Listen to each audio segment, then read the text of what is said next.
안녕하세요. 옛날에 부모님이 말씀해주신 것 중에 결혼은 둘이 하는 것이 아니라 꼭 집안을 봐야 한다는 말씀을 종종 하신 적이 있습니다. 저는 그때마다 그냥 귀로 듣고 흘려버렸는데 지금 그 말을 흘려들은 제가 이렇게 더러운 꼴을 보고 이혼하게 되었네요.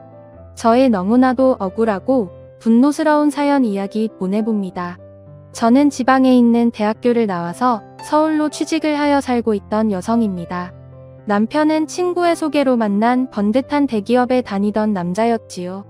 중소기업에 다니던 저에게 남편은 다른 세계의 사람처럼 느껴졌습니다. 명문대 출신의 대기업 남자, 누가 봐도 1등 신랑감이었던 남편. 그와 다르게 서울에 올라와 중소기업에서 식은 월급으로 아둥바둥하는 살고 있는 저에게 먼저 다가와 자신의 이상형이라며 다가와준 이런 남자. 하지만 이런 남자에게 저는 어울리지 않을 거라며 몇 번이고 밀어냈었습니다. 사실 그땐 남자 혐오증도 좀 많이 있었습니다. 초면에 남편에 대한 평가는 나랑 다른 세계의 사람이기도 했고 그 이상도 이하도 아닌 호감을 못 느꼈거든요. 제 입으로 말하긴 그렇지만 처녀 시절 때 외모 탓 때문인지 많은 남자들의 관심을 받았고 서울에 올라온 지 얼마 안 되었을 때 나쁜 남자에게 속아서 사귀고 헤어진 뒤로는 스토킹도 단년 이상 당했던지라 진짜 남자라면 질려서 남자들에 대한 관심이 정말 없다 싶어 했었거든요. 그렇게 저는 4년 동안 남자친구 없이 혼자 지냈습니다. 물론 그동안 정말 많은 남자들한테 호감 표시를 받았지만 대응한 적은 단 한 번도 없었고요. 그런데 이상하게 남편은 진짜 순수하게 저만 챙기는 게 느껴질 정도였습니다. 저를 유리그릇 다루듯이 챙기려는 남편을 보고 괜히 상처 주기도 싫어서 제가 왜 우리들은 사귀면 안 되는지에 대해서 말을 했더니 남편이 말하길 자신도 그렇게 모든 것이 완벽한 게 아니라고 하더군요. 이야기를 들어보니 남편의 아버지가 그렇게 망난이었다고 합니다. 술만 먹으면 어머니와 자기를 두들겨 팼다던 아버지, 어릴 때부터 아버지의 잦은 술심부름은 기본에 공부하는 도중에도 자기를 두들겨 팼으며 그걸 말리던 어머니도 두들겨 패고 교과서도 다 찢어발기고 급기야 고등학교 시절에는 아버지가 일도 안 하고 회사에서 잘린 뒤로 집에서 술만 먹고 가정폭력을 더욱 일삼았다고 합니다.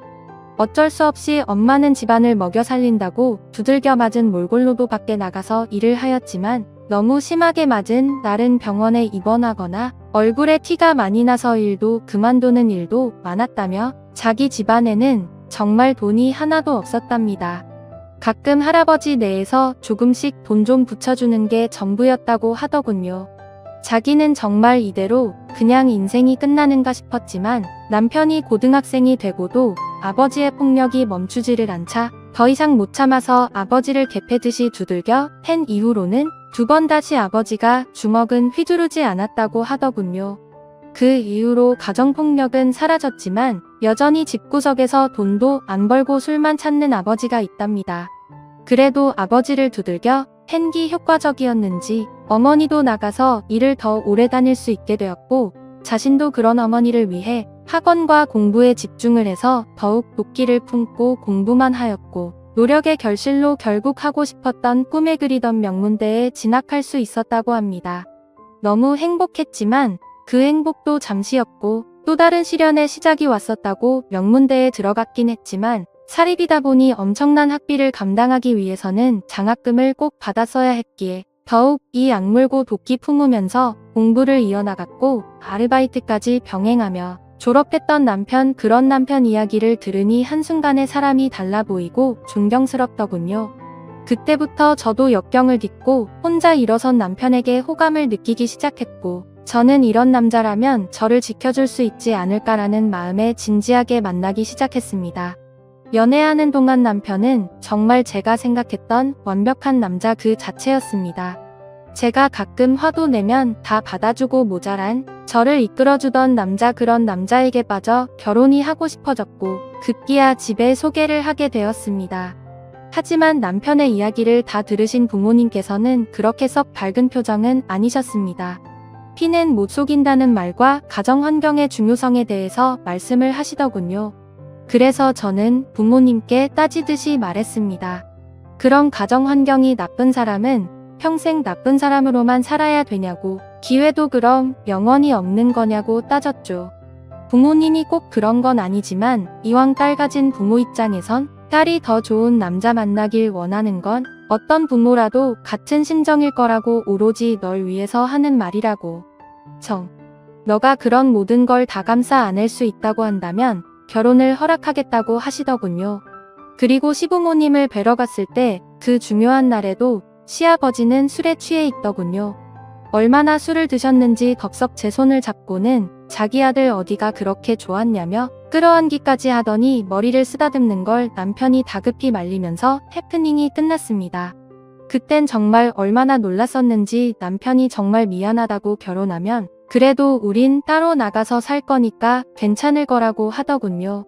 그렇게 우여곡절을 끝에 결혼을 하게 되었고, 평범하게 신혼부부의 생활을 이어갈 무렵 시어머니가 갑자기 심장마비로 쓰러지셨습니다.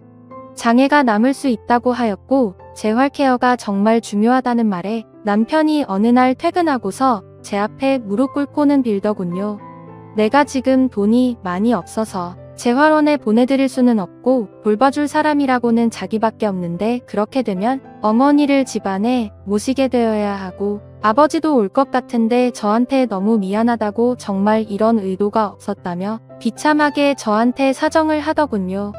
저도 정말 싫었지만 아무리 생각해봐도 저희 형편의 시어머니에게 그 비싼 치료비를 다 지급해드릴 수도 없고 저희가 돌보는 수밖에 없을 것 같더라고요. 그렇게 시부모를 어쩔 수 없이 모시게 되었습니다. 지금 생각해보면 그때 제 불길한 마음을 믿고 어떻게든 했어야 되지 않았나 수백 번이고 후회하고 있습니다.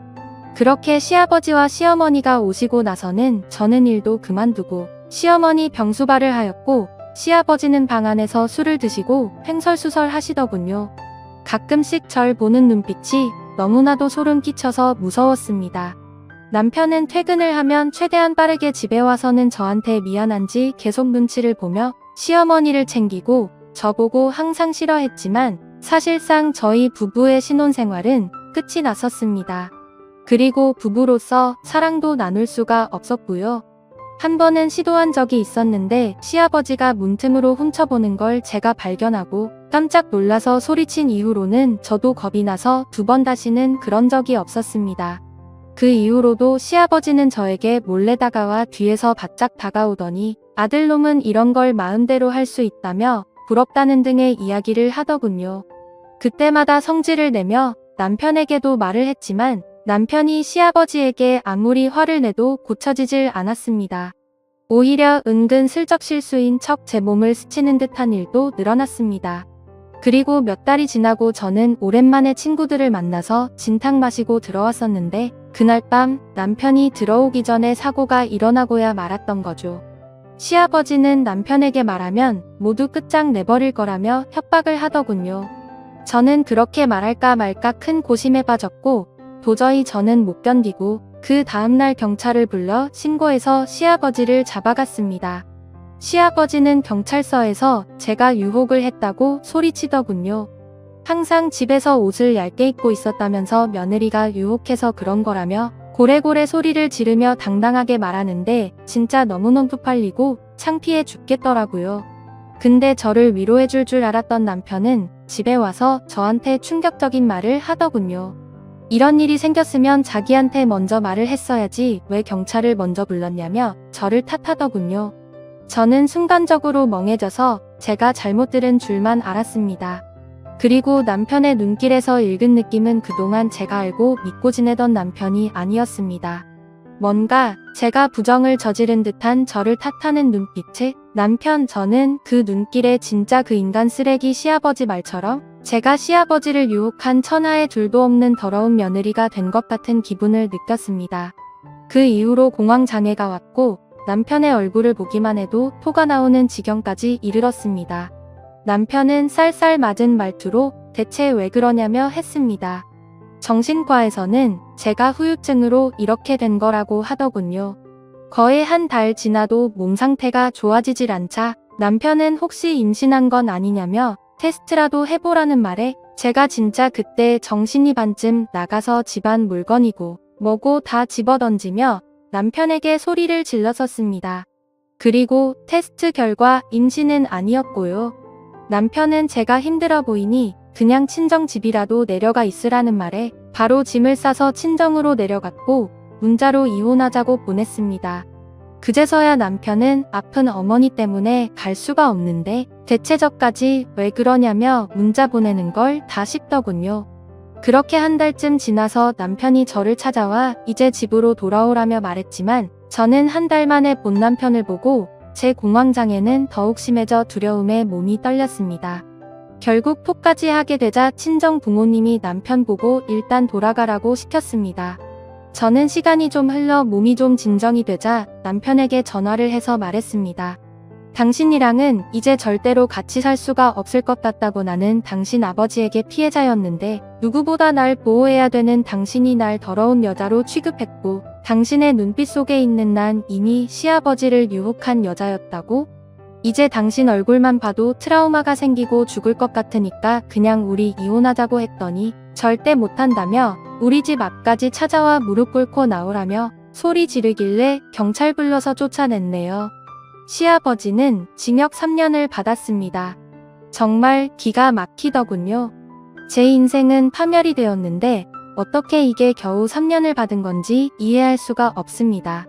저는 그날 이후로 남자라면 나이가 적든 많든 심지어 어린애조차도 경계를 하게 되었고 타인과 맹사를 부딪히는 것조차 극도로 꺼려해서 장갑과 마스크를 항상 끼게 되었습니다. 정신과 약을 먹지 못하면 지금도 손이 떨리고요. 이제 몇 달 뒤면 그 시아버지가 출소한다네요. 너무 억울합니다. 사연의 내용은 여기까지입니다. 오늘도 영상 봐주셔서 감사합니다.